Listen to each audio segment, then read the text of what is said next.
You are listening to Trophy Horse with your hosts, Tricky Nick, Alex, I Yield to No One, Sid, and Ender Phoenix.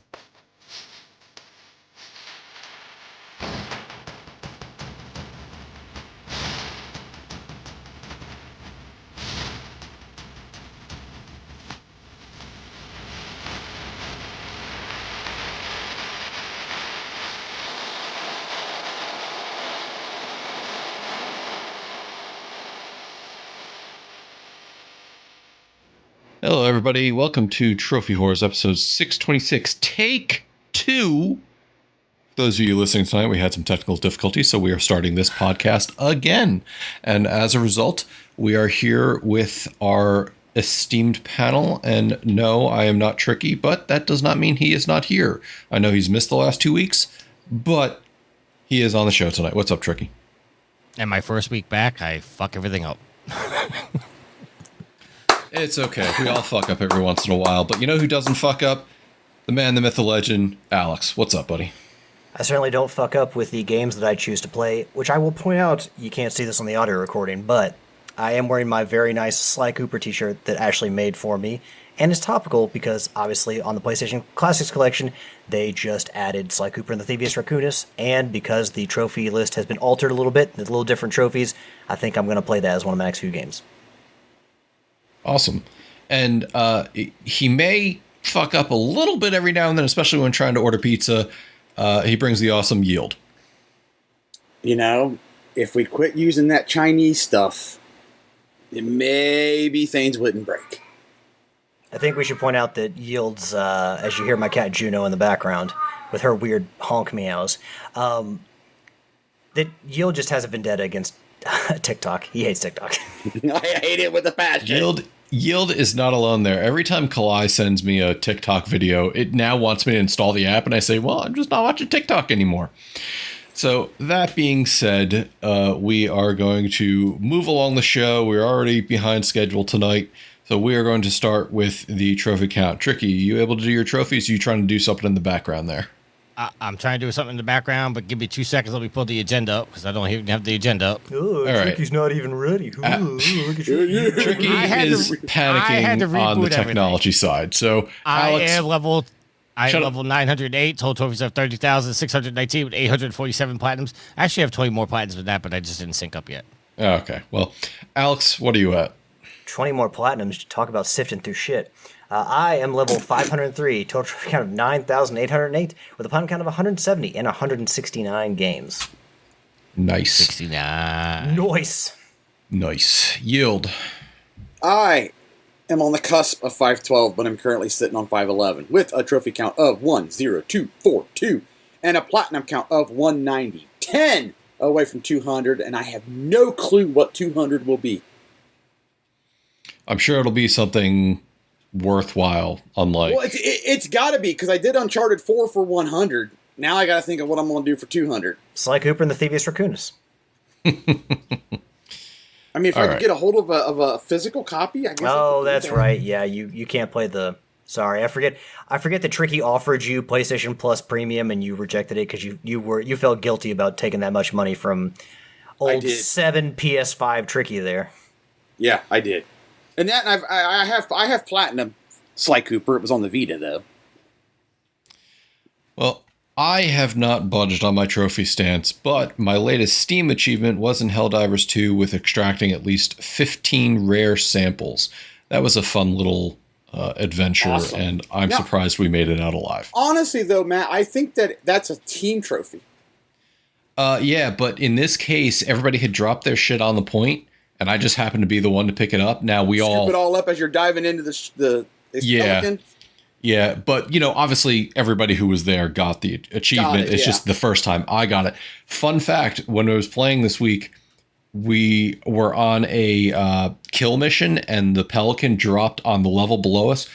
All 4 of us dove into the ship. I guess that's why it's called hell diving for a reason.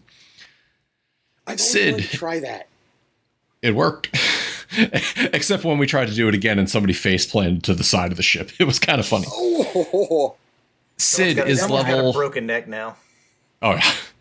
Sid is level 890 with 27,029 trophies and 844 platinums. Is that the same number as last week? Has he not done anything? He got like two to four more trophies, but that was it. Yeah. Okay.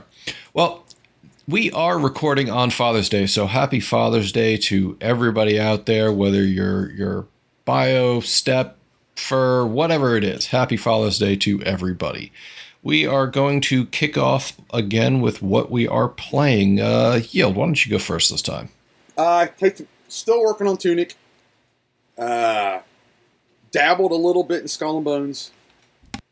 Did some Rocket League with the Brain 76 and Nitro. Still working on some Monster Hunter World. Got an Iceborne trophy as well, but I haven't really made my way over to Iceborne yet. We're still working through Monster Hunter World. Played some Everybody's Golf with Prepare to Die, Scum, and Harry Balzania. Did some Still a great name. Finished out some Flat Out 4 multiplayer with Nitro. Did some Helldivers 2 because the new Warbond dropped. So I've been working on my new Warbond and getting the skins for my Pelican and stuff. And I've also been working through Road 96 Mile Zero, which is the prequel to Road 96. You know, Yield, you mentioned something there, and I want to bring it up. The new Warbond. Yeah. They're now giving us skins for things we already have. Yes. It seems like they might be running out of ideas for things to give us. Especially, It does. Like different, like new items. Obviously, like, you know, a new weapon or something like that. Because there's 4 different skins that I counted in the new Warbond. We get an assault rifle, which I really didn't use it because I don't use the assault rifle. We got a 3-shot sawn-off shotgun. You got throwing knives. Throwing knives are in the game now. Which I was using that. That actually isn't bad. It packs a punch. And then I haven't got to the throwing knives yet. But yeah, and then there's throwing knives. So. Yeah, I haven't. So I didn't pick up the Polar Patriots yet, but it's going to be between that or the Vipers. However, the first gun in the Polar Patriots evidently got hugely buffed in this latest patch. So for those of you who are not aware, Helldivers 2 got a massive patch this past week. One thing they did, I liked how they finally added the supply routes. Yeah, that's a neat thing. But this gun, evidently everybody was complaining about it before patch. It is now one of the strongest assault rifles out there. Oh, really? I may have to give it a try then. Did you all hear that they've hired a second game master to help Joel out? I'm not surprised. They need it. It can't just be Joel. Well, I mean, it's funny because their game has never been less popular. I know that sounds crappy, but obviously, like, this is kind of the period where they've had the lowest players because obviously the game is older now than it's ever been, and they just now hire a second game master when there's not, you know, when I haven't seen more than 90,000 people on a time playing it, when they used to have like 3 times that or 2 times that. I don't know. It just seems like a weird time to hire a second person when your player base is at its smallest. Well, I guess the question is whether Joel is still up to the task or if he's on doing something else. Maybe they need fresh eyes. I can tell you what, some of these new missions, including the destruction of Merida, as well as these nuke the bug holes, have been an interesting change of pace, for sure. Yeah, I mean, different mission types. If you're going to keep the game alive, you got to have different mission types, especially if we're fighting the same damn, you know, enemies, the bugs and the automatons, all the time. There was a meme last week after we black holed Merida, and it said it was the picture, if you've ever seen, of the guy waking up with the bright light shining on him, and it said the Illuminates waking up to find a bug infested planet near them now. I think I saw that. Anyways, that all you've been playing, Yield? Yeah, that's quite a bit actually for me. Okay. Alex? Well, I've been doing my leeching off the Helldivers community by just logging on to collect my war bond medals from the major orders. I feel so good you said that because that's exactly what I do. Yeah, I mean, like, well, yeah, because you don't even play the game. At least Alex plays the game. Yeah, I've got almost 200 hours in that game, so I mean, I'm gonna get back into it, but I'm not gonna be like I was before, playing every single night. I just don't need to be at this point. because I've unlocked almost everything. I've bought almost everything, and the new War Bond is really the only things I need to buy. So, again, I logged on today just to see how many people were playing. I'm kind of going to experiment with that because I'm just curious where the community's at this point. And there was over about 80,000 people playing, somewhere between like 80,000, 83,000, which, I mean, is still a good number. Again, but it's, the player base has shrunk. So hopefully the Game Masters take that in consideration with some of their major orders, because having a community that's, half the size, 3 or 1/3 the size as it used to be, on at a time, you got to take that in consideration when doing the major orders. I have mostly been playing my Dave the Diver. I've still, I've got the platinum, but I'm just kind of finishing out the game as best I can. Not trying to 100% everything, but I did this week finish out my fish catalog, the Marinka cards, and I got 3 stars on every single fish in the game, including the aberrations from the Dredge DLC. So that has set me up nicely to do the Godzilla DLC. So I just downloaded that, and I'm going to try that out maybe a little bit here after we get off tonight. But just some tips from that game that I think could help if, people who haven't played it yet, if you ever go back and play Dave the Diver, or people who are in the middle of it. One of the tips George had was, when you come up, if you have the Dredge DLC, and the aberrated fish come up, like fog comes up during the day, and at night it's all red and misty and there's fog everywhere, you can go explore, this small lagoon area, and you can actually go into whirlpools, and inside those whirlpools will be monstrous versions of fish. So those aberrated fish, only certain people eat them. These hooded figures, they kind of look like, death, a cloaked, shadowy figure, kind of looks like the Grim Reaper. But you can earn a lot of money from doing those. I think that, in 2/3 of the regular dinner service, I could make $20,000+ and then there's somebody who will buy all of your excess aberrated fish that you do not use, and that would gain me another $18,000 to $20,000. So if you're willing to go after those fish, you can make a ton of money.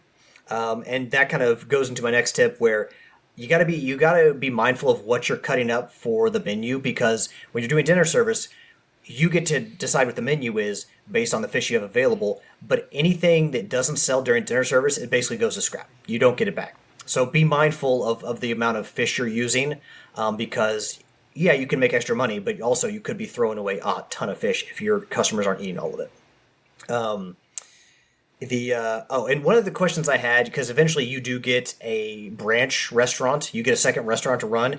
Well, you're not working at both restaurants, but you do hire and train people to work that other restaurant. At first I was confused because they were selling the lowest price, crappiest fish they had. You can go and change their menu. You hit triangle on the PlayStation, and you can choose what kind of fish they sell by price, by customer satisfaction or taste. So you can change the menu based on that. And then, now that I've done that, they're selling Sark sushi. I'm getting 20,000, 18,000. I'm getting a lot more than I used to, which was under 1,000. So if you're running the branch restaurant, you're wondering why you're not making a ton of money, you can change the menu based on categories like, best taste, most money you'll make. So yeah, just be aware of that. Last tip I have, and I told this to Matt, it is worth your time to get all of the Marinka cards, the Pokemon-like cards in the game, because once you have all the cards, and they don't need to be 3-star, they can be 1-star or anything like that, you will unlock a secret boss. The final card that you can collect only shows up once you collect all the cards, and again, this does not all include the aberrated fish from the Dredge DLC, it only includes the base game cards. So it is worth your time to fight that secret boss. Again, you'll get a card, you'll get sushi to sell inside the restaurant, but like I told Matt, it is a nice homage to one of the, crazier sea monsters that we've seen on those B-grade sci-fi movies. So it is, like I said, worth your time to collect all the cards to get that boss fight. Well, I hope you're ready for another collectathon once you get done with the Godzilla DLC. Just be aware of that. What do you mean? Are there more fish in that? Not fish. There's something else you have to collect. Kaiju parts? No, you'll see it. I don't want to spoil it for you. It's fun. Is it a ton of stuff? It's not an insignificant amount, but it's definitely nowhere near the Marinka cards. All right. Well, I always figured that story would just be mostly DLC with Godzilla. I didn't, but I guess they added the extra fish, the freakish fish in the Dredge DLC, so it doesn't surprise me that there's going to be more collectibles with the Godzilla DLC. But once I'm done with that, I've already downloaded Sly Cooper. I've re-downloaded Astro's Playroom to get the trophies that Yield talked about that were added to that, and I bought the the deluxe upgrade for Alan Wake 2 so I can get the DLC for that. The Night Springs DLC so I can get those trophies as well. So that is my roadmap for the time being. So. Okay. And Tricky in his Winter Wonderland there, and for those of you on the audio, he's cycling through backgrounds, and it looks like an old MS Paint background. What have you been playing this week besides fix the Twitch? Well, I can't fix the Twitch, but luckily V has saved the day. Tricky, are you muted? Am I muted? Am I muted? You were muted. You're good now. You were running your yap, but nothing was coming out. Well, that's pretty normal for me. What? I forgot what I was saying now. I'm switching my backgrounds to hide my dirty laundry on Twitch. That is not a euphemism, people. Tricky, you were talking about what you've been playing. The only thing I've been playing is Division 2. They came out the new season. It's pretty exciting. Man, Tricky's given up on Suicide Squad. I'm waiting for the new season to come out because I've already gotten everything I could get. You could be waiting forever. Don't hold your breath. You guys stop hating on Suicide Squad. I mean, you already tried to block me last week for coming in and correcting you guys. No, we tried to kick you from the podcast because you said you weren't going to show up, and then you were going to come in and screw up all our stuff by showing up mid-show. Yep. Okay. What else are you playing, Tricky? What else have I been playing? You said Division 2. You did not play Suicide Squad. Anything else? I did not play Suicide Squad, but the Ubi Forward, which I don't know if you added to the agenda because I haven't brought up the agenda yet. He has. They had like a brief thing about what's coming in season 6 because it was starting the next day. The Ubi Forward was Monday. The new season started Tuesday. Spoilers, anybody? We're going after Keener. He's not dead. So, but they made some changes in the Division 2 that I'm not exactly happy with, but it's not the end of the world. They basically opened the end game to everybody. So now, previously you needed the Warlords of New York DLC to get to level 40. You don't need that anymore. You can go straight to the end game. There's also I haven't checked it yet, but there was an option to start your character at level 30 with the Warlords of New York. I don't know if they upgrade that to just make you level 40. But they're starting this new thing, and apparently, I'm going to defer to you, Matt, because I don't even know if you're going to have the answer to this. Matt, do you ever play Diablo? Yep. Okay, so they're doing this thing now where they're not letting you use your main character to do the new content that they come out with. Yep. So starting on season 2 of this year, you're gonna have to make seasonal characters. Okay. And the way they're doing it, everything I'm about to say is all speculation because they haven't actually confirmed this because they didn't say this in the Ubi Forward, and it's causing a lot of confusion in the community right now. Basically, at the next season, in order to do the manhunts and all the seasonal content, you have to start a new character. And they said it's going to have accelerated XP boost. So it's like now, previously in the game, let's say it took you 40 hours to get to level 40. Now they're saying it's only going to take 10 hours to do it. But you're not going to be able to use your main character, which is extremely overpowered, to do that. Yeah. Which I'm finding a little weird. So Diablo 3, the way it ran is, I think they went through 28 seasons or something like that, some crazy amount of seasons. And they did it where you would start a new character, and I don't remember, does Division limit you on the number of characters you can create? We have 4. They have confirmed they're going to open up a 5th slot. Okay. So what would happen is you create your seasonal character, you go through the game. Usually they have some sort of challenges that you do. And I'm talking strictly Diablo. I don't know what they're doing over with Division. The Division. But you would go through, complete challenges, get gear, and yeah, it's on an expedited track. And then at the end of the season, that character becomes one of your stable characters. And then in Diablo was you can then transfer all that stuff between your main characters and your side characters. The thing about Diablo was that gives you a chance to try different classes. I don't know how it's going to work in Division because your class kind of is based on your loadout you're using. Yeah, so. They have confirmed that at the end of the season, your seasonal character will become one of your main characters. But I don't know how that's going to work because they're opening the 5th spot for the seasonal character. But if it becomes my main character, like, is it going to try to replace one of my mains already? No, it's just going to be another character in one of those open slots you had. But I don't have any open slots. That's what I'm saying. You're going to have to delete one. I have 4 characters now. Because in Diablo, once you run out of slots, you have to delete a character to make room for the new seasonal. They did say at the end of the season, everything you earned with the seasonal character will transfer over to your main character. Yes, that's how that generally works. However, you're going to have to delete a character and free a slot to make a seasonal character. Now, with this being their first seasonal, you said that they're going to give you a 5th slot, which means you're going to avoid having to delete it at least for this season. Moving forward, yeah, you're going to have to do that. And then maybe they'll microtransaction you and get you some extra slots to buy. They did say in a couple different interviews that have come out since Monday that they're going to go in and clarify exactly all the difference. Because they're calling the seasons 2.0. It hasn't started yet. It's actually going to start probably in 3.5 months. Okay. But they got a lot of time to communicate exactly. But yeah, now everybody gets straight up to level 40. They've taken out the world tiers. I like the changes. It gets people into the game quicker, but it's to me, it's almost a slap in the face to the people that have put in the time in the game. Like I made a joke, I haven't played the Division, and I showed a picture that I played it for 2,500 hours. Listen, my money's paid. I have no problem supporting the game, but it kind of upsets me a little bit that like new guys in the game are just going to jump right in and get everything we got. So, welcome to what it is now, and catching up with chat. Saber's in chat, who says hiding the dead bodies in the background in regards to your laundry.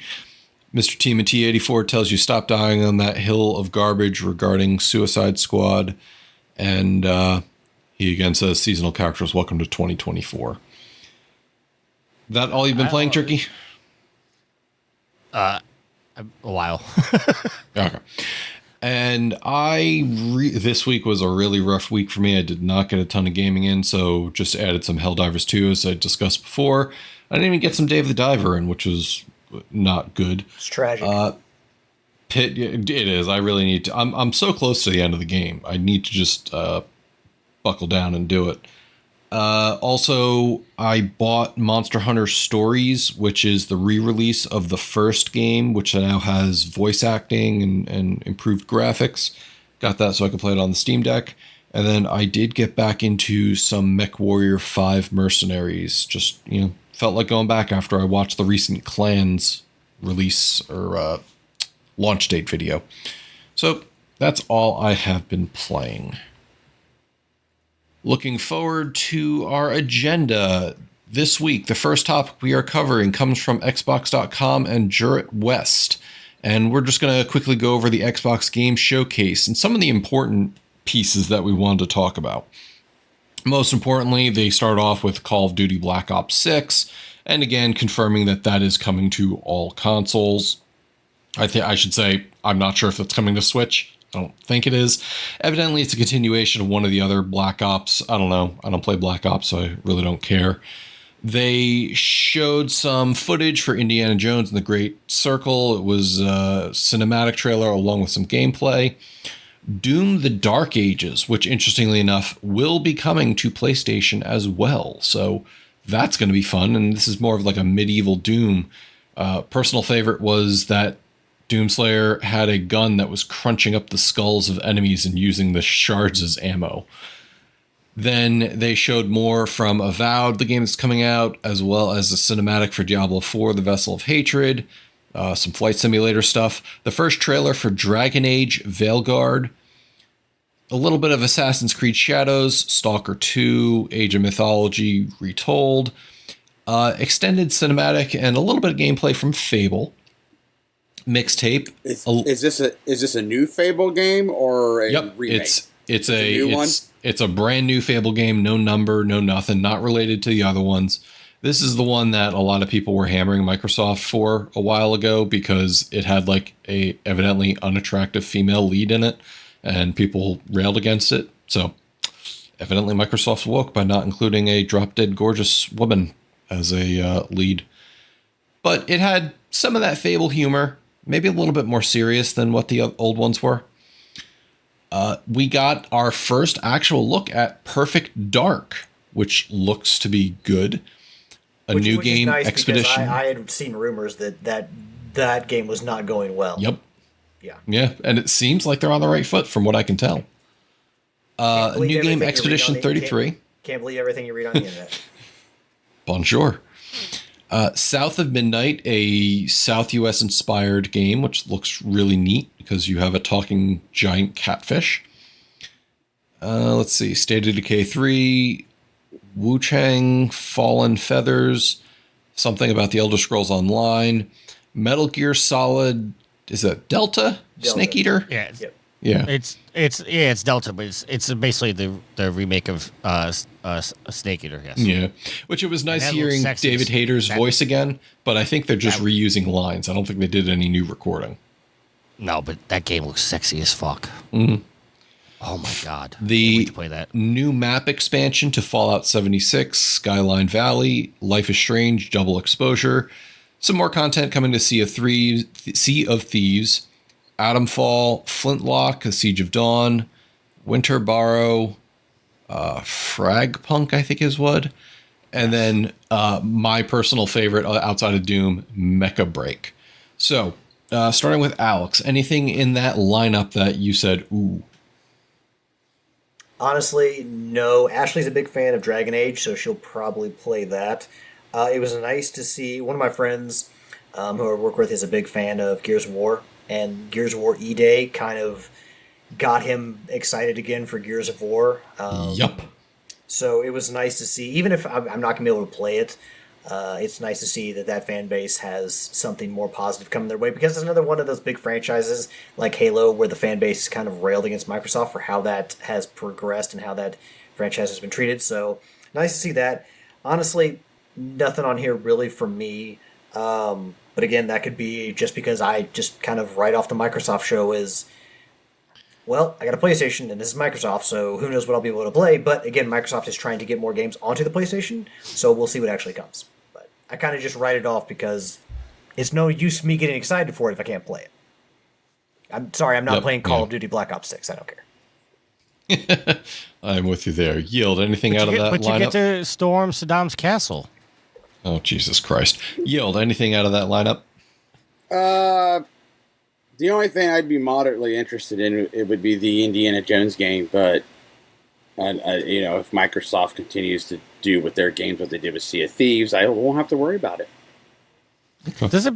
Yield, I have to ask you about that. Does it bother you that it's first person and not a third person game? No.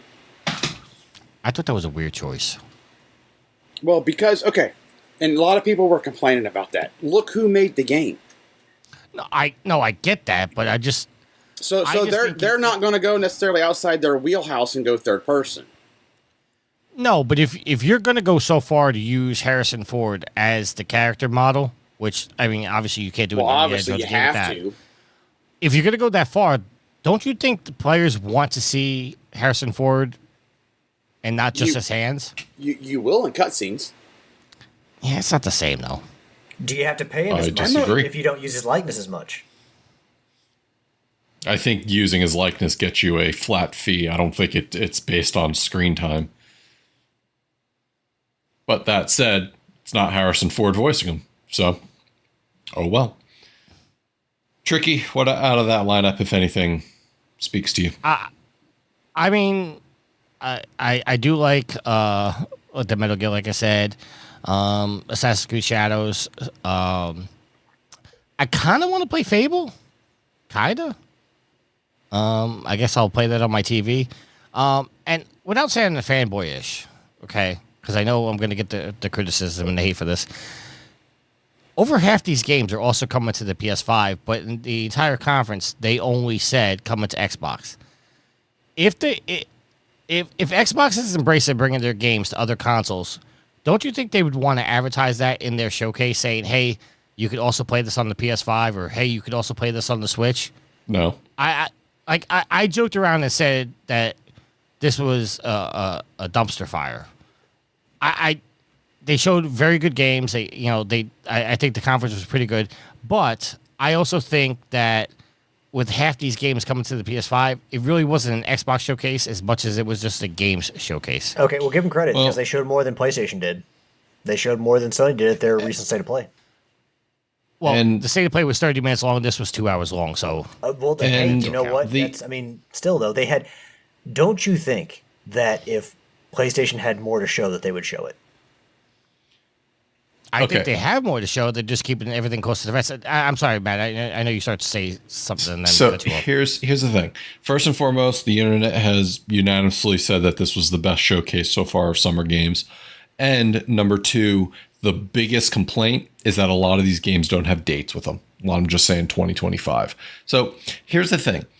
I think Xbox had to have shown something here. Otherwise, people would have again said, what the hell have you been working on all this time?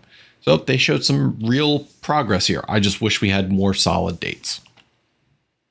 All right. Next up, Ubisoft Forward. The summary came from Fextra Life from a user, Gizmo Gamer. Talked about some of the games that came out there, and I'll go over them and we'll circle the table again. They showed some gameplay from Star Wars Outlaws. A little more about the new X-Defiant. I didn't pay attention here, but Skull and Bones had something to talk about, evidently, because that game's not dead for some reason. A Prince of Persia, The Lost Crown, which is interesting. A lot of people decided that they wanted that. The Rogue Prince of Persia, which is that new game that recently, I think it's out now. Prince of Persia, Sands of Time. I think they said 2026, which is kind of disturbing. More for Rocksmith Plus, which allows you to play real instruments on your computer. A vignette about Avatar, Frontiers of Pandora. The Crew, Motorfest, fuck you, Ubisoft. No way am I buying into that. Anno 117, Pax Romana. And then finally, an extended cinematic and gameplay of Assassin's Creed Shadows. Yield, to you first this time. Anything out of that lineup that was interesting? I know maybe Outlaws, possibly? Yeah, just Outlaws. I mean, Prince of Persia, maybe the Sands of Time, depending on how it looks. But since it's still 2 years out, I don't have to really worry about it. So there's no sense getting super hyped for it other than, oh, hey, they're doing it. But Outlaws is what I'm looking forward to here in 2 months. Okay. Tricky. Well, I'll just start off by asking Yield a question. You weren't excited about the Skull and Bones DLC coming? I didn't see what it was, so I have no idea, so I can't comment on it. All right, well, I will just... I'm not trying to spoil for you or anything. But I don't care. You can tell me what DLC is coming. I mean, you're going after a certain target, but what I found weird with the Skull and Bones one is in Season 3 that they're doing, or Year 3, whatever they're labeling them, you're going to be fighting flying dragons in the air. I just don't understand that. Obviously, I'm looking forward to Outlaws. Got that pre-ordered. Assassin's Creed, I mean, it does look good. I will be buying that day one. Sands of Time, that's the one that they announced like a while back and went into like development hell, right? It's a remake of the first game, isn't it? Right, but that's the one they announced a while back and then went into development hell, correct? I can't speak accurately. I mean, it has previously been announced, but I don't know that it's been in any specific trouble or anything like that. I thought it went to like 3 different studios or something like that. I may be confusing it with another game. Lost Crown getting new DLC is pretty cool. Avatar getting DLC is pretty cool. I just can't play it because of first person, and I couldn't give a shit about Avatar. I sit with Matt on the Motorfest. There's no way in hell I'm buying into that game. X-Defiant looks cool, but again, it's first person. Can't play it. And Anno, I know nothing about that, but everybody seemed to be pleasantly surprised that was announced. It's a civilization building type game, and it has a cult following. It is very computer intensive, it's doing a lot of calculations to simulate a lot of things going on at the same time. Oh, 10-4. Alex, how about you? Well, I'll say this. Why the hell is this called Ubisoft Forward when most of these games are already out, or a good chunk of these games are already out? I know part of the thing is showing off DLC, but I mean, man, it just seems like a good chunk of this list you can already buy today. Why did they need this press conference? Why did they need this event? You could have just split this up against other, like on the Microsoft or the Sony presser, or just released trailers to, media outlets. This does not seem like it should have been a press conference. There's not enough here for me to be like, yeah, man, this is time well spent. I don't know. There was more at the Microsoft press conference I'd be excited for than what's here. I mean, Prince of Persia Sounds or Lost Crown looked good. I never ended up buying it because Ubisoft made it, but it just seems like, I mean, Avatar, Motorfest, X Defiance already out, Skull and Bones is already out, Prince of Persia Lost Crown's already out. Like, again, I know they're doing DLC for some of this stuff, but there just wasn't a ton new here to warrant a spotlight on all this stuff. I don't know. Maybe everyone's got to do a summertime thing. Maybe that, but just, I look at this list and it's like, well, still nothing for me from Ubisoft, but, Alex, where else are we going to get a press conference that Ubisoft does not show off Beyond Good and Evil 2? If they didn't have this, they couldn't not show it off. So just putting that out there. Alex, you don't want to play Outlaws? No, I don't want to play Outlaws. I do not want to buy a Star Wars made Ubisoft game. Who knows? I will say maybe this. the reviews will say that it's so hot it starts forest fires in California and, burns down so much acreage. That's how hot that game is. Well, maybe I will change my mind. Not that we endorse forest fires in California. No, I do not endorse forest fires in California. I certainly do not. We recently watched a Netflix documentary about that. Terrible, awful. I'm not supporting that at all. Just using it as a comparison here. But the... yeah, I mean, maybe the response to it will change my mind. But after all the controversy and everything I've seen Ubisoft do with their games lineup, I can't be excited about anything they make. Well, I will defend Outlaws in this aspect is the fact that Massive, who's the company who's also behind the Division, they are behind this Outlaws, which has kind of got me excited. As far as Massive goes, Ubisoft tends to leave them the hell alone. And just to bring up a point from last week, I know this is, combining two things right now. You guys were talking about how Suicide Squad was down to its bare bones crew. So was the Division 2, and they've resurged. If there's enough support for the game, and I'm not defending Suicide Squad here, what I'm saying is, if there's enough support for the game, which whenever I log on, I can always see people playing, that support will go there. And the Division 2 lived past bare bones support as they were moving on to make Avatar and Outlaws. I think this will survive as well. Outlaws has got me excited because it's the first open world Star Wars game we've ever gotten, and that's got me excited. And it's being made by a company that I trust that's already had me playing 2,500 hours of their game.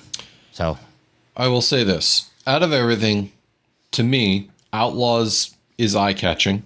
It's an open world Star Wars game, not focusing on a Jedi, so it's entertaining first and foremost. But it's Ubisoft, so I'm kind of gun shy after their, get prepared to not own your games statement. Maybe I'll just do their Ubisoft Plus for a month and give it a try. Same could be said about Assassin's Creed Shadows. Obviously, I have not been a fan of Assassin's Creed for some time. But I am very interested in the way Yasuke and what the heck was her name? Noah? I forget too. Noe? Something like that. Something like that. It's exactly what I thought it was going to be. Is you get your choice of how you approach your mission by choosing your character. You can go in and be the tank, or you can go in and be the shadow. And I think that's a very interesting way where you don't have to choose which version you want to play at the beginning of the game. You can filter it, and that gives the game some level of replayability, which is something that I think an Assassin's Creed series needs. All right, moving on. Can I just ask a question real quick? Mm-hmm. Is anybody surprised that we haven't heard about the Star Wars game from Quantic Dream yet? I mean, Other than the initial announcement? That's still in pretty heavy development. Yeah, but did we get that announcement like 3-4 years ago? There's a lot of games we got announcements for 3-4 years ago. Remember Beyond Good and Evil 2? I thought it was a couple. Yeah, wasn't that at about the same time? Probably. 2012, I think. Which I'm still upset about because that game, that just the cinematic trailer looks so sick. I wanted it. Yeah, Saber in the chat says, Outlaws will live, it's pretty, and the game will have a male protagonist, mark my words. I disagree, Saber. All right. Moving on. Phil Spencer, alluding to something Tricky said earlier, says, expect more of their games on more platforms. Reported by DVG Games on Twitter from an IGN Live interview. A recent interview, Xbox head Phil Spencer proclaimed gamers should expect to see more of their first-party games on other platforms. He believes this is a benefit to the franchises they're building and wants more players to be able to play their games. I think this is something we all kind of knew was happening and was coming. So does anybody feel a need to discuss or argue this any further? I mean, no. That's what I figured. No, I mean, how right. Xbox is going to bring people to their platform, it's through Game Pass, obviously, but that not giving away, but under subscription cost, having their day and date, first-party games beyond there is really how they're going to try to draw people to their ecosystem rather than just straight-up exclusives. Yeah. I also want to point out, I mean, you didn't bring it up with the Xbox conference, but they also announced a new console, a discless, all-digital version of the Xbox X, and it costs the same price as the original X. I thought that was really weird. Well, it's also 2 terabytes in it, so there's that. Wasn't it 2 terabytes before? No, it was 1. Oh, so they're justifying the $100 price up for the hard because of the extra All right. storage. Yeah. Which, All right, definitely. looking at 1 terabyte SSDs and 2 terabyte SSDs makes sense. I mean, does anybody find it weird that they're selling a digital version of the X? No. They, above everybody else, want physical media to go away. Yeah. Game Pass, if that's their model, guess what? Digital games are the way. Okay.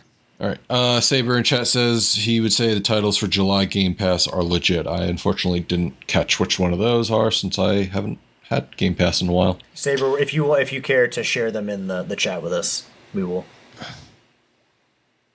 All right. So next up, PS5 players will soon be able to join Discord chat directly. Coming from the PlayStation blog, Sabrina Meditz. Just an update that PlayStation and Discord previously had signed a partnership. Well, you're now going to be able to join Discord directly in your console as opposed to having to depend on your phone or PC platform to join up and change channels. It's going to be done in the game base menu, and you could join whatever direct message or Discord server you want. Hasn't been rolled out as opposed to the date, but that will be coming shortly. I know in chat, Yield, you said you really don't care. You're not going to use it. So anything else you want to? No, it's just, I mean, for those who do use it or use Discord, it's, probably going to be really cool for you guys, but it's Discord doesn't work for me, so it's not my thing. Well, Yield, you do know that you don't need Discord to use it, correct? No, because it doesn't entice me at all, so I don't look into it. Okay, so the way it's gonna work is just like we fire up the Rocket League chat every week. The PSN chat, yeah. You guys do. I mean, when I show up, basically, it's going to allow somebody like Matt to join on Discord without having to do it through his phone. So basically, when we play Helldivers with Matt, sometimes you could barely hear Matt and Matt could barely hear us.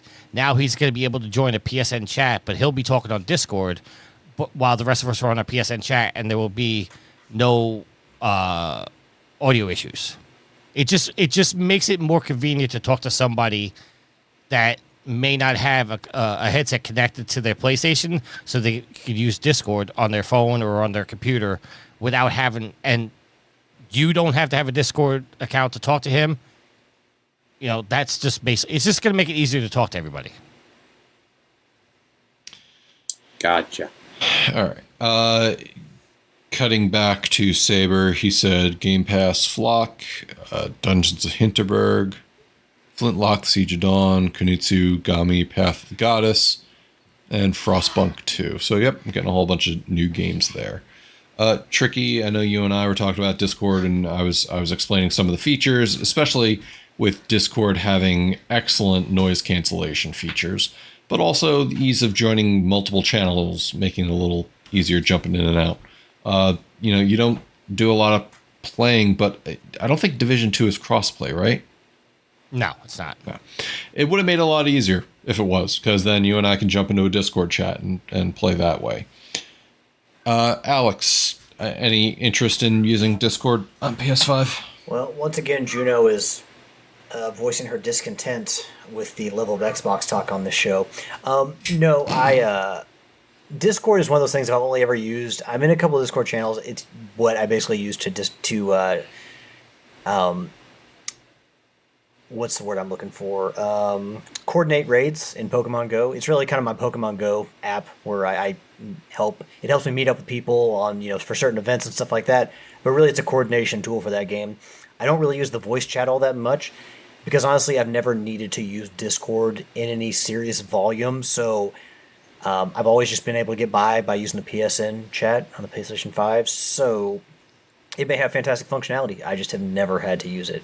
I do understand what Tricky is saying because sometimes the chat in Helldivers, unless you're in a PlayStation party, it can be kind of hard to hear people. So I understand his point about that. But just I've never honestly needed to go to Discord, even if it would make my experience better. I've never been pushed to use it all that much.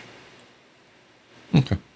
I think it's a wonderful feature, just being able to bring two groups of different gamers together and discuss things. Like I said, I've never been a huge fan of PS chats, and the fact that I can use my high-quality audio stuff on the computer to talk with people on PS5 makes things a lot better. Next story, Helldivers players chose children over weapons, coming from Twitter and Arrowhead Games' Helldivers account. In a recent major order, Arrowhead Games gave players a choice: save a planet that had children being attacked by automatons, or liberate a planet that would net them a new type of anti-tank mine. Players flocked to the planet with children and saved them from the automaton scourge, but losing the opportunity for a new weapon. Impressed with the players' actions, former Arrowhead CEO and current head of game development, Johan Pilstead, donated money to the Save the Children Fund. I didn't really think there was a lot for us to talk about this. I just think it was neat that, how many negative stories have we covered about companies laying off players or laying off developers and all the negativity around controversy surrounding video games? I just wanted to bring something that was, positive to the podcast for once. So I just felt it was a nice little feel-good story. Alex, any thoughts? Matt, can I crap on this for a bit? I do think it's very nice that that Johan donated the money. That is great. But let's be real. Nobody uses those fucking mines in Helldivers. If you had given them a better weapon, those kids would have been dead. I disagree. Those kids would have been I've dead. been using incendiary mines. They would have gone to the planet. They would have gotten them a cool, nice new weapon if they had not been You think mines. if the weapon was better, they would have said, fuck them kids? Yeah, exactly, because no one uses the mines. No, the only reason people use the mines is when it's on a personal order, and you have to use the mines to get war bond medals for that day. But no one uses the mines outside of that. Back me up, Field. If there was a better weapon, they probably would have gone for the weapon. Okay, so yes, and I was supporting the weapon because I want weapons. So Heel said, "Fuck them kids."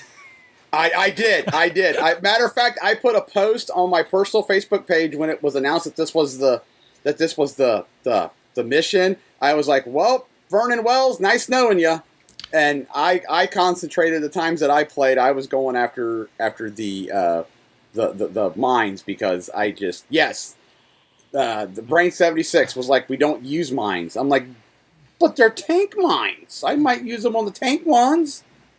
But anyway, was it even close, or was it overwhelming? It was overwhelming. I see the new order dropped. I think a couple of days ago. I think a day or two before I happened to sign on to see how we were doing and to kind of dabble in a mission. And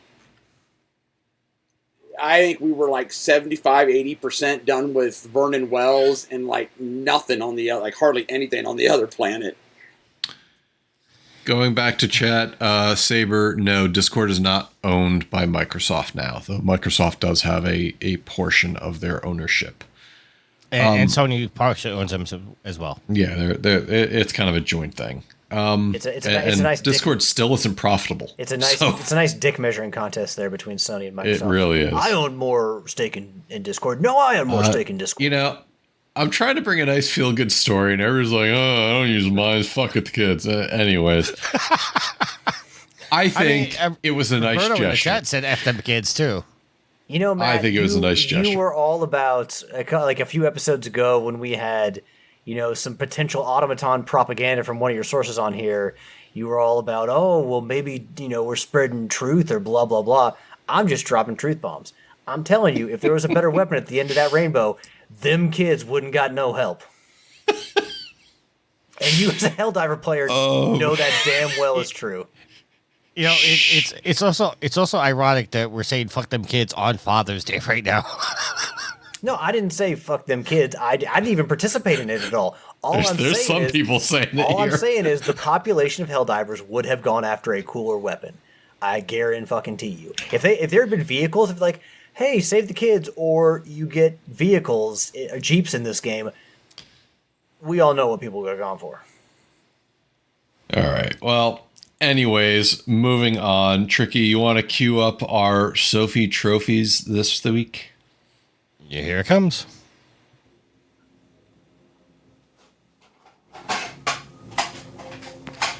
Hello again, everybody. It's Sid, and I'm back with another Sophie's Trophies. I know it's been a while, guys.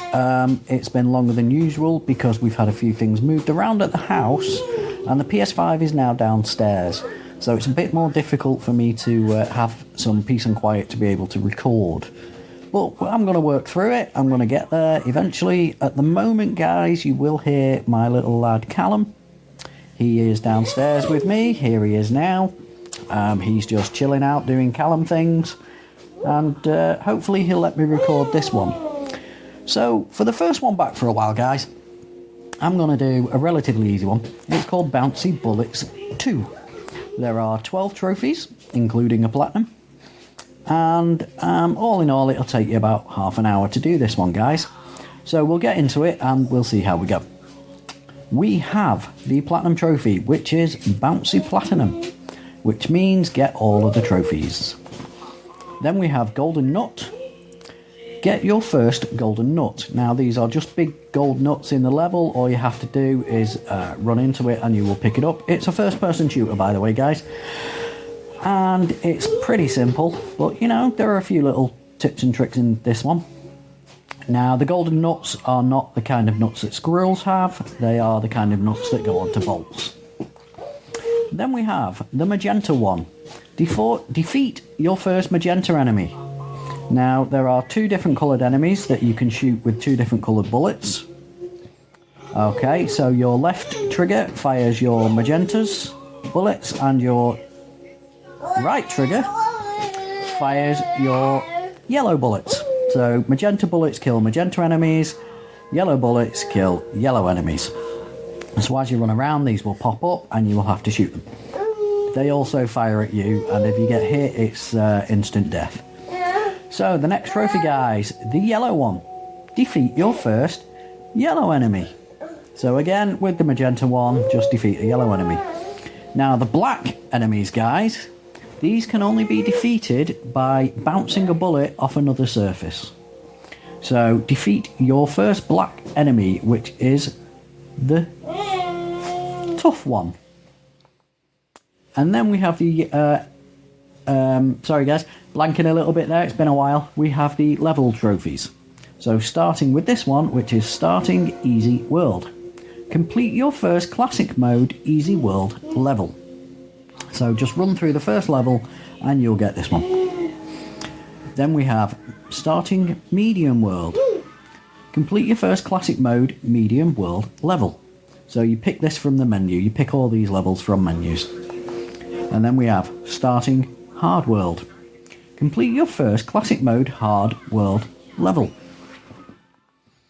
And then we go to advancing easy world. Complete 10 different classic mode easy world levels. So again, just pick easy world, run through 10 levels, and you get both of the trophies. Then we have advancing medium world. Complete 10 different classic mode medium world levels. So again, pick medium, play through 10 levels, you'll get the 2 trophies for those. And then we have advancing hard world. Complete 3 different classic mode hard world levels. So again, as with the other 2 guys, just pick the hard levels and run through them till you complete 10 of them. Now, they're not overly difficult. They can be a little bit frustrating in places. All I will say is just run through the levels. You don't really have to kill that many enemies. And the enemies are stationary. And then the last trophy for this one, guys, is Speedrunner. Complete your first speedrun mode level.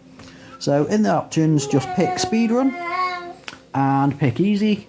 And just run through the first level. It doesn't matter what time you get. It doesn't matter if you're really slow or anything. As long as you complete the level, you will get this trophy. So there you have it, guys. Bouncy Bullets 2, which I think is actually a bit easier than Bouncy Bullets 1. But yeah, there you go, guys. It has been a hell of a long time. Hopefully, I keep saying this, hopefully I can kind of get back into the swing of thing, guys. I hope so. But let me know, guys, should I do easy games, like simple games, quick trophies, blah, blah, blah? Or would you like to hear me mumble on a bit more for some bigger games? Let me know what you think, guys. Let me know what you guys want. And hopefully this is okay for you, and I will talk to you again soon. Callum says bye if you can hear him in the background. And yeah, take it easy, guys. Keep getting those trophies. Bye-bye.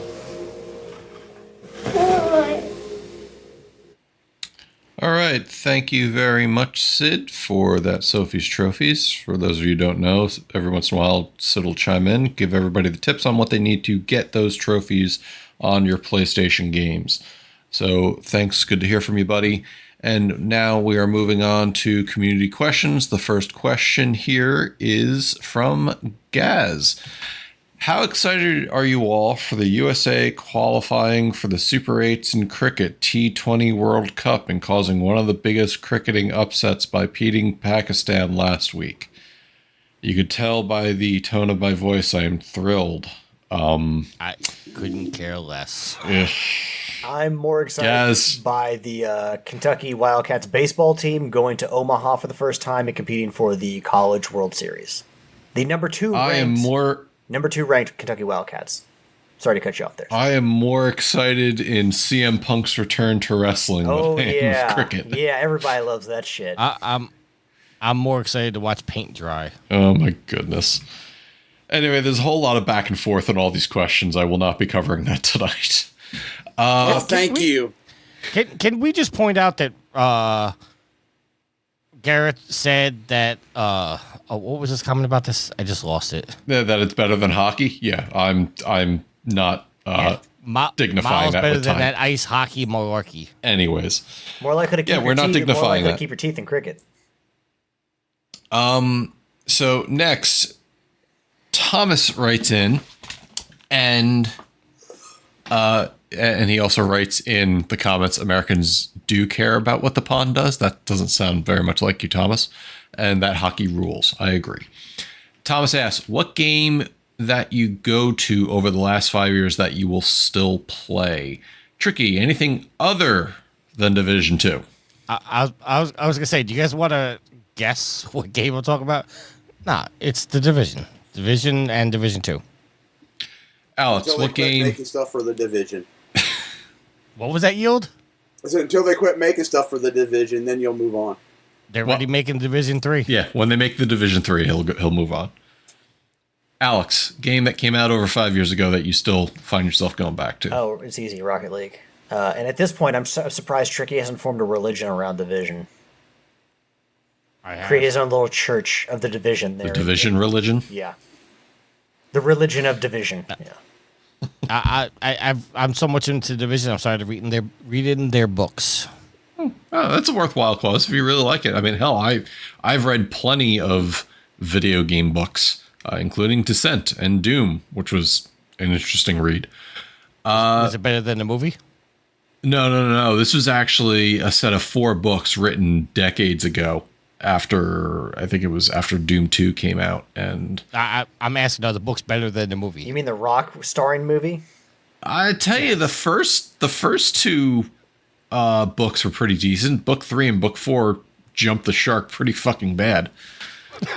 But hey, you know what? That movie may have sucked, but that first-person view they did as an homage to the video game, that was pretty badass. Probably the best. And I'll tell you, was. leagues better than that Doom movie that came out a couple years ago. That was not even worth mentioning. Wait, they made another Doom movie? They made another Doom movie, and it starred I forget who it was, but it was a female protagonist, and it dealt more with Mars and actual demons than scientific mutations, but it was still horrible. Yield, what game do you come back to after 5 years? After 5 years, would it be Rocket League? Okay. Me, it will be Monster Hunter World and Iceborne. It's what I do. They added in some comments: Final Fantasy 14, Fallout 4, Ark. So yeah, bunch of games out there. And I then thought about getting into that game.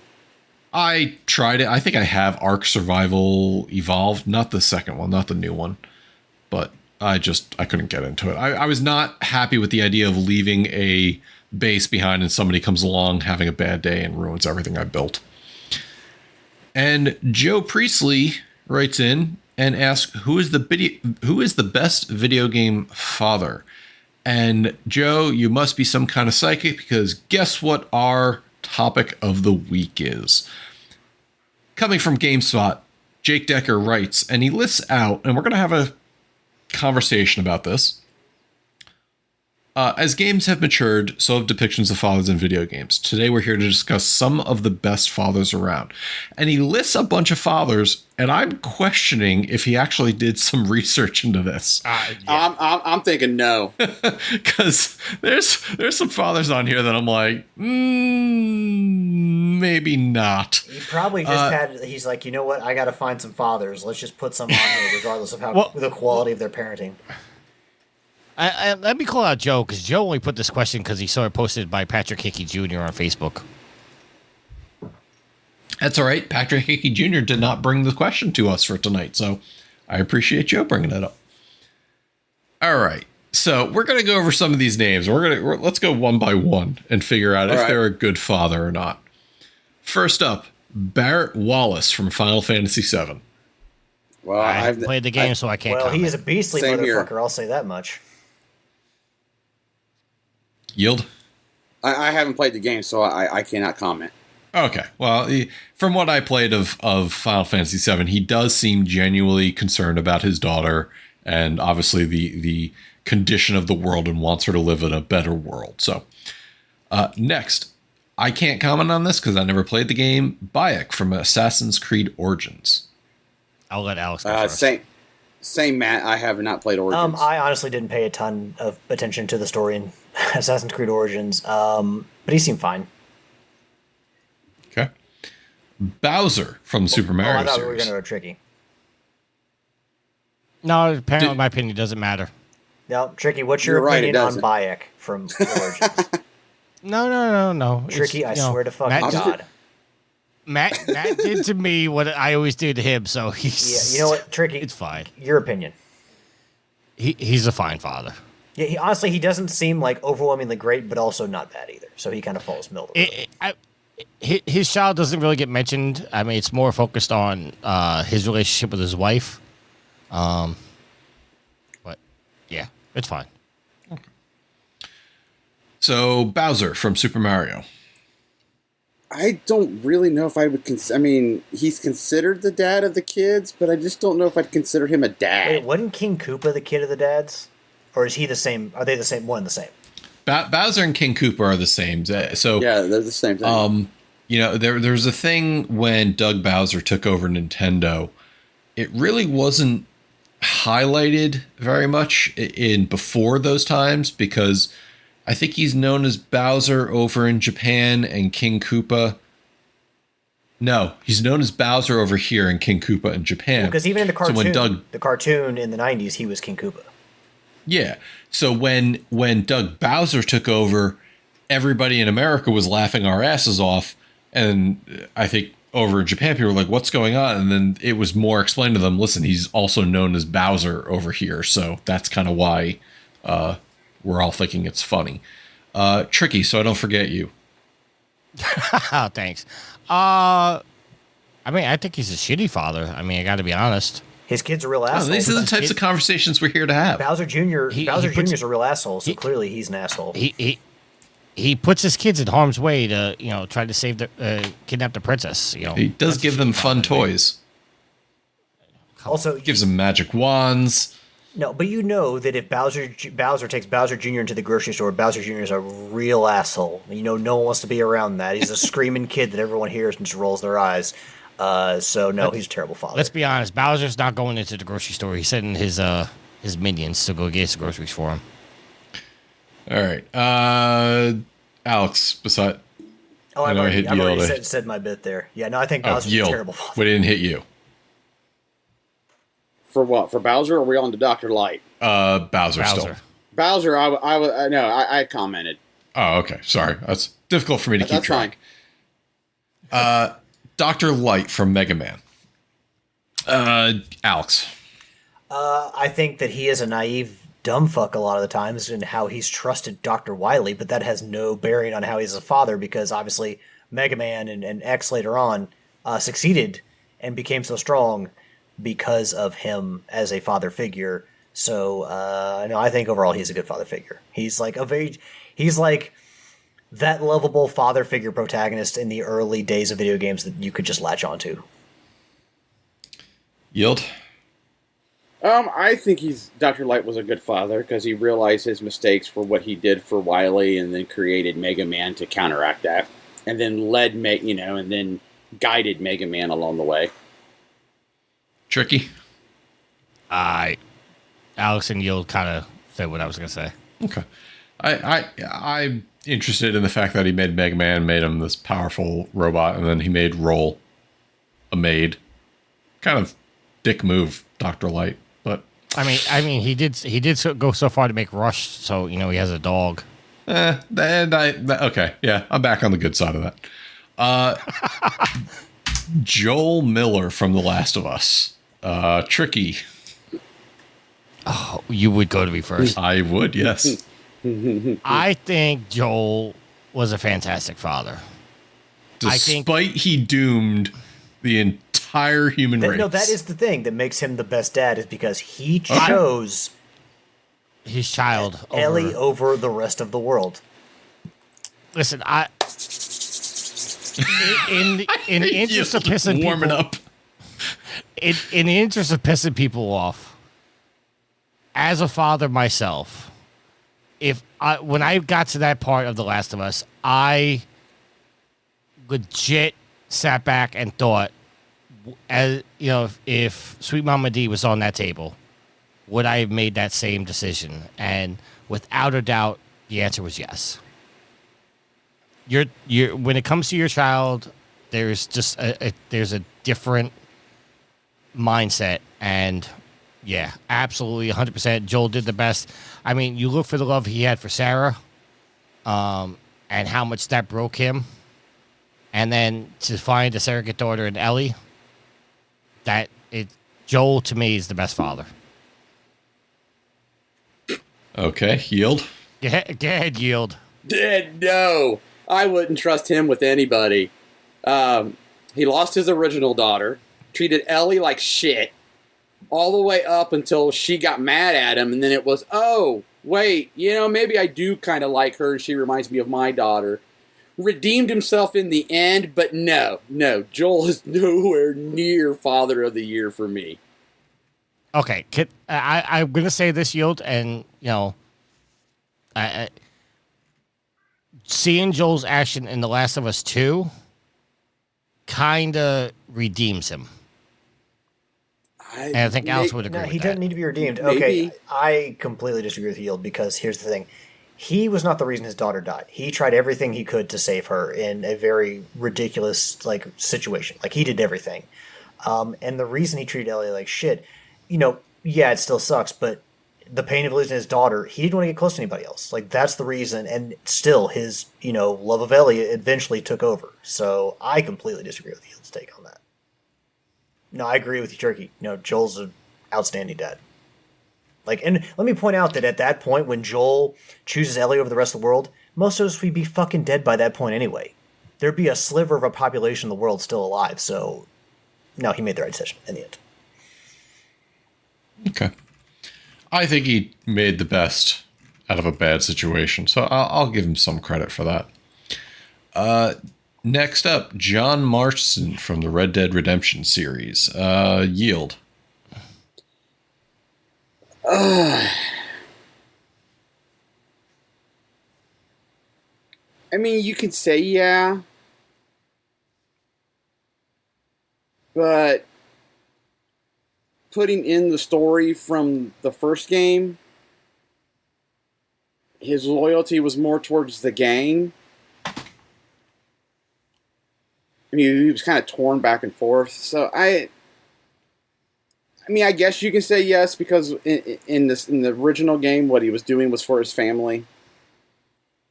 So, but I'm kind of torn. I don't really want to give it a full wholeheartedly yes, but it's more yes than no. Alex? Never played Red Dead Redemption. I know that John Marston is a very popular character, but as far as his attributes as a father, I can't really speak of that. Okay. Tricky? I really don't remember the story of Red Dead Redemption enough to comment. So for me, everything that John Marston was doing was trying to protect his family. Falling in love with a prostitute, raising a son, trying to get out of that life. He did everything he could. And unfortunately, the way that ended, just it didn't work out for him. Oh, he got out all right. There's only one way out. All right. I'm kind of going to skip the next one while I'm talking about it. I don't know. Does anybody have ever play the Yakuza series? None. All right. No. So for those of you in the audience, it's Kazuma Kiryu from Yakuza / Like a Dragon. None of us can talk very much about that. Next one's going to be a little controversial. Kratos from God of War. Alex, how do you feel about Kratos, this? No. Come on. You start to see shades of him being a good dad. Like, you see him start to regret what had happened, but still, him being angry and vengeful. No, he never would have been a good dad, even if he regretted what happened to his family. And you can see that decision, even as far as the first game, haunted him. You see that depicted in the final boss fight itself. Then, you get to the Norse God of War, and you see him be overprotective, but in the end, his heart was in the right place and he had the best intentions. And I think as he, went on, he became, the father he should have been and needed to be to his son. But it took a while for him to get there. But no, Athenian Kratos, terrible father. Same person, but, obviously with the age and experience, that life changes you. By the time he got to Norse God of War, I think that he had become a good father. Okay. Tricky, you spoke out pretty quickly about that. Yeah, I was hoping you'd go to me first because there was a little bit of a back and forth on the Facebook page about Kratos, because somebody pointed out the fact that he killed his daughter that makes him a shitty father. I see that, but he was also tricked into it. I mean, but on the flip side, like if he wasn't so rageful at that point, he wouldn't have made that mistake. And I can't give it to Kratos either because even in the later games where he started looking at Pandora as a surrogate daughter and still sacrificed her, it's the opposite of Joel. So I can't say Kratos is a good father. Now, as I was pointing out, once you got to the Norse, I still can't give Kratos a good father on that one because I think he only started taking to Atreus once Faye was gone. Well, you'll never know because you never saw them interact all together. You see Faye and Kratos interact, but you never see Kratos, Faye, and Atreus interact. So you're just assuming. No, but if you spoilers for Ragnarok, if you look at the cutscenes where Kratos is interacting with Faye, you can see Kratos is still the old angry asshole even after Atreus is born. Yield, any thought on Kratos? No, I haven't played the game, so mine would just be purely speculation opinion. It's pretty much the same. Next up, Lee Everett from Telltale's The Walking Dead. Clementine was a surrogate daughter, but I think everything Lee tried to do, he did from the heart. But any of you guys play that one? Yeah. Yes. Yeah, I mean he was Yeah. more, he was kind of like same situation as Joel, but obviously you didn't have that Joel kind of being a dick at the beginning and it taken longer for him to warm up. He warmed up to Clementine a lot faster, so it's kind of the same situation. Yep. I would say of all the fathers on this list, not that he was Clementine's dad, but being a dad figure, I would say that would be the one.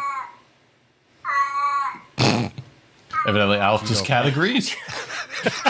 Rave reviews from Juno. Juno, honey, it's quiet on the set. Screw you, Dad. Tricky, what are your thoughts on Lee? Lee is a fantastic father figure in this. I think the final scene with Lee was one of the most touching moments in video game history. Him telling, again, spoilers if anybody hasn't played the game, him telling Clementine it's okay. I think just solidifies the fact that he's a good father because he was willing to sacrifice himself for his child. So, Okay. I think he definitely exhibited everything that a father figure needs to that defines that. Taking a quick break back to chat, Saber says best dad is from BioShock Infinite, which, spoiler alert, where his daughter killed them, which is a very pointed statement. If you know what you know, if you know, you know. Next up, again, a little bit of a controversy here. Norman Osborn from Spider-Man. Now, Alex, you didn't play Spider-Man 2, right? I played Miles Morales. I did not play Spider-Man or Spider-Man 2. Okay. For the interest of spoiler alerts, I think I'm just going to say yes, but for all the wrong reasons. I exactly what I was going to say.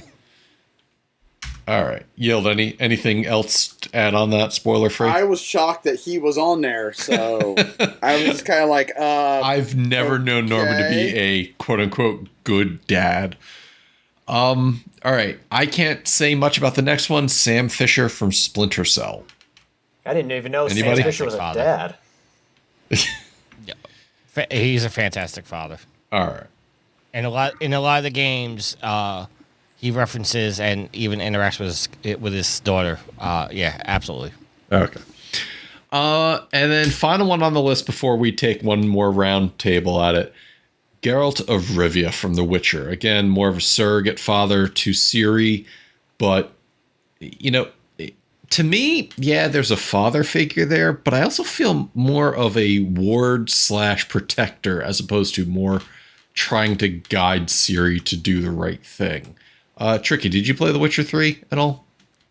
I played it, but I put like maybe 2 hours into it, so I can't comment on Matt, what Okay. I'm getting, Yep. if I'm getting what you're Yep. throwing out here, it's more like an Impa Zelda, Princess Zelda relationship from like Ocarina of Time, right? Yeah. Yeah. Gotta love that Ocarina of Time. Well, I'm going to go that far. What? Yeah. Surprised, are you? Infuriated is what I am, Matt. Surprised I can put it to with it. what are you, a Majora's Mask guy? No, I'm a Wind Waker guy.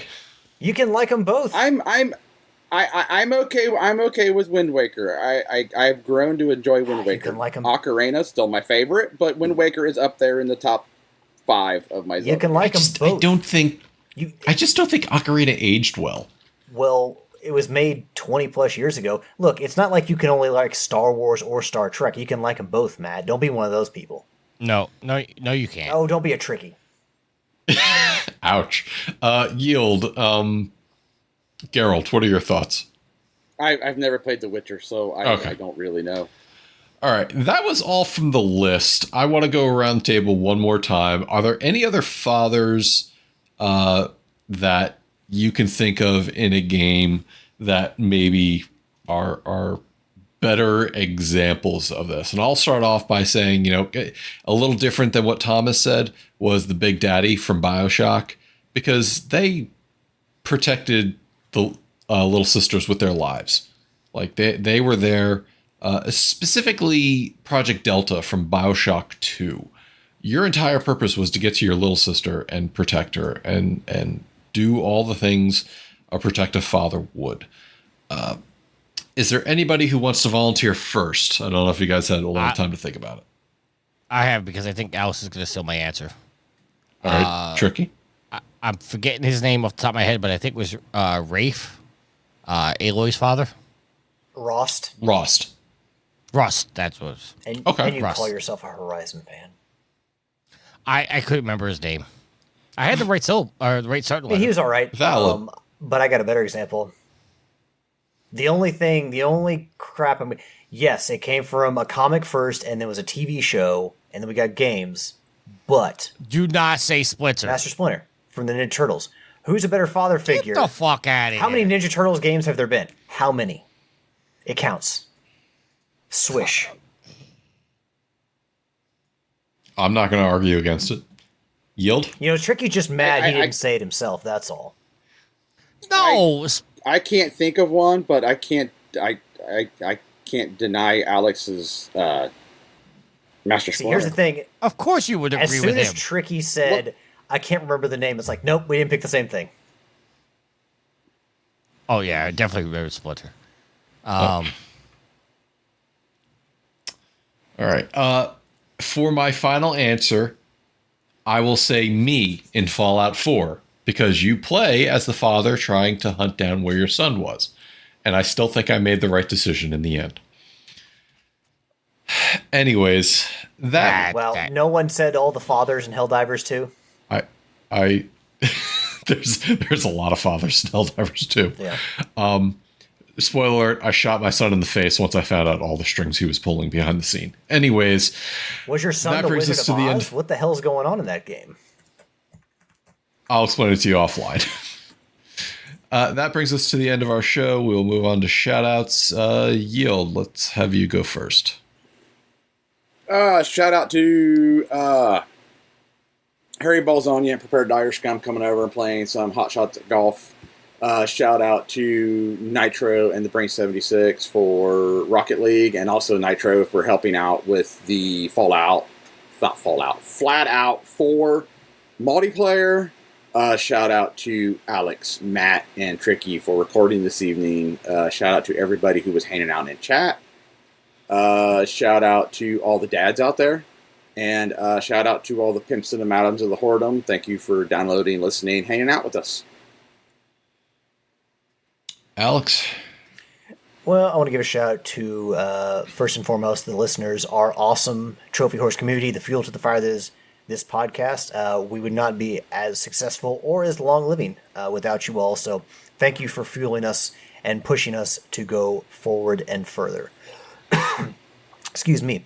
Give a shout out to Matt and to Yield, and a happy Father's Day to Tricky, as well as my own dad. Got to spend the day at the zoo with my dad, and we hadn't been to the zoo together in a long, long time. He used to take me all the time as a kid, so it was really nice to get to walk through the zoo with my dad and see some of the stuff, like take a picture in front of the statue that was been there since I was a kid. So really nice day with my dad. Last but not least, a shout out to my loving and awesome girlfriend Ashley. We tried to cut this episode somewhat short so we could go watch House of the Dragon tonight, since that premieres here in about 13 minutes on Max. But I love you, hun, and yeah, those are going to be my shout outs. Hopefully all the fathers out there had a really, really nice day. You're not going to shout out Matt? He's a dog dad. I mean, I don't hold people for or against that. I mean, I can't give him a happy Father's Day because he kind of Devil Spawn in the house, but Dog Dad, definitely. Tricky, your shout outs before I boot you from Skype. I did not mean to discriminate against you, Matt. All right, none taken. Wow. Shout out to Sweet Mama D, who's supplying me with liquids while I'm recording. Shout out to the Goddess. Shout out to all the listeners. Shout out to V, who saved my hide by getting this stream up and running. I got to figure out what the hell happened on my end. As Yield would say, it's probably the tiki-takis. But yeah, that's it. That's it for my shout outs. Shout out to you gents for recording tonight on Father's Day of all days. Shout out to Saber, Roboto, and TMNT in chat. Thanks for bringing some of the heat tonight. Shout out. Joe. What? Fuck Is Joe. his ban up yet because you're petty and can't handle bullying on the Rangers? No, I gave him a 24-hour ban. And We then should I told him ban you. his next offense will cost him 48 hours. Ooh. Shout out We should, to we should ban you for posting hockey stuff on the Trophy Horse group. You're the only one that complains. I don't post Ohio State or Bengal stuff in the Trophy Horse group. But you're All the right. only one that complains when I post hockey shout stuff. outs to the Channel 3 community. Make sure to go to Yes. channel3.gg to gamify your social media. Earn XP, make some friends, talk about games. None of that negative Facebook or TikTok bullshit. Other than that, shout out to V for everything you do on and off the show. Shout out to all the fathers on today's special Father's Day episode. Whether you're a good father or you just try, you deserve it. With that said, this is episode 626, and until next time, happy trophy hunting. See ya. Later.